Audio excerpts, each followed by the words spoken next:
Готуємо сьогодні заправку до полтавського червоного борщу. Гарантую, що ваш борщ точно буде червоним. А заправку можна їсти як ікру з чорним хлібом. Це дуже смачно.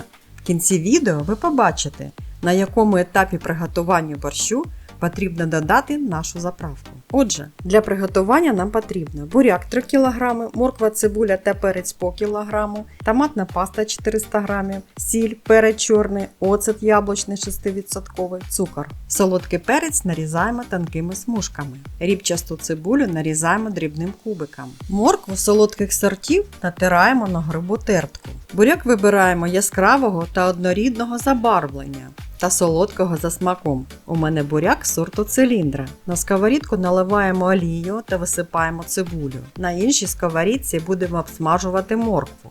Буряк і моркву обсмажуємо до золотистого кольору. Буряка в нас багато, 3 кг, тому ми його розділяємо на 2 каструлі з товстим дном. І в кожну каструлю додаємо рослинну олію та висипаємо наш буряк. У кожну порцію буряка додаємо 6 столових ложок цукру та 6 столових ложок натурального 6% яблучного оцту. Це збереже колір буряка і борщ гарантовано буде червоним.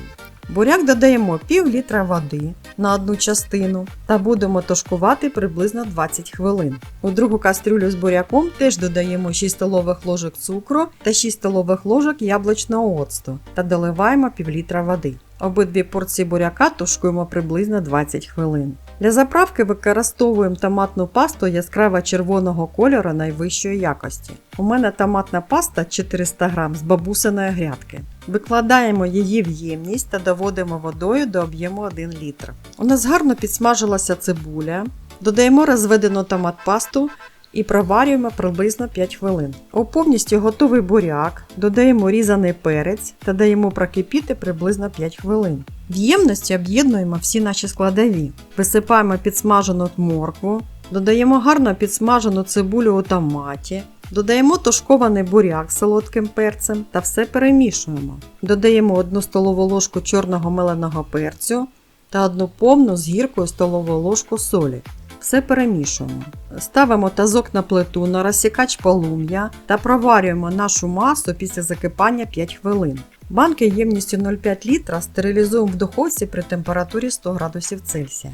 Фасуємо заправку в гарячі стерильні банки. Ставимо заправку на стерилізацію в каструлю, на дно якої постелена серветка. Заливаємо в каструлю воду температурою 85 градусів Цельсія. Стерилізуємо заправку 30 хвилин з моменту закипання води в каструлі. Банки витягаємо і одразу закручуємо. Перевертаємо та окутуємо ковдрою. Тепер про головне, на якому ж етапі приготування борщу потрібно додавати нашу заправку. Отже, зварився бульйон, додали картоплю, картопля повністю зварилася і вже готова, тоді додаємо капусту, де багато часу покипить, хвилинки 3, тоді додаємо нашу заправку. І тільки почало закипати, борщ виключаємо. Гарантовано червоний колір борщу. Друзі, підписуйтесь, щоб не пропустити цікаві рецепти зимових заготовок. До нових зустрічей!